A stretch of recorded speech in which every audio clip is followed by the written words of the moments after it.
Israeli सेना ने Gaza पट्टी में हमलों को तेज कर दिया है। पिछले कुछ घंटों में गाजा पट्टी में सैन्य कमांड पोस्ट को तबाह कर दिया।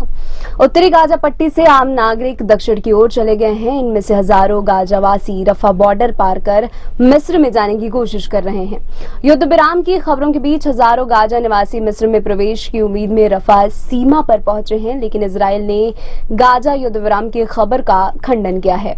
इजरायल ने उन खबरों को सिरे से नकार दिया है कि वह गाजा निवासियों को मिस्र में भागने देने के लिए युद्ध विराम पर सहमत हो गया है। आईडीएफ ने गाजा पट्टी में हमास के दर्जनों ऑपरेशनल हेडक्वार्टर्स के साथ मोटार लॉन्चर पर हमला किया।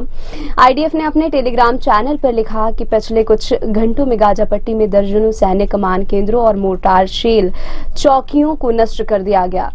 इसके अलावा हमास नखूबा कमांडो बल के कमांडर में से एक अली कादी के ऑपरेशनल कमांड केंद्र पर भी हमला किया गया, जो कुछ दिन पहले मारा गया था।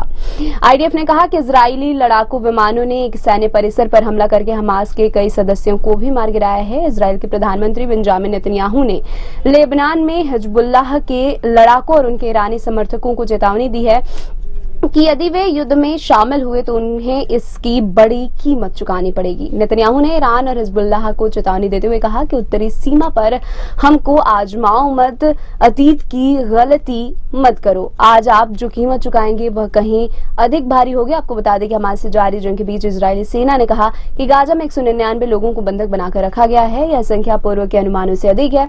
इजरायल की ताबड़तोड़ एयर स्ट्राइक में हमास के 6 बड़े कमांडर ढेर हो गए हैं।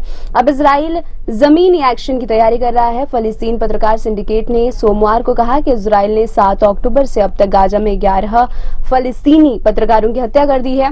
इजरायल और हमास के बीच जारी जंग में अब तक 1400 इजरायली, 2750 फलस्तीनी और 1500 हमास आतंकवादी मारे गए हैं। इजरायली सेना ने दावा किया कि वेस्ट बैंक छापे में 200 हमास सदस्यों सहित 360 फलस्तीनी गिरफ्तार किए गए हैं।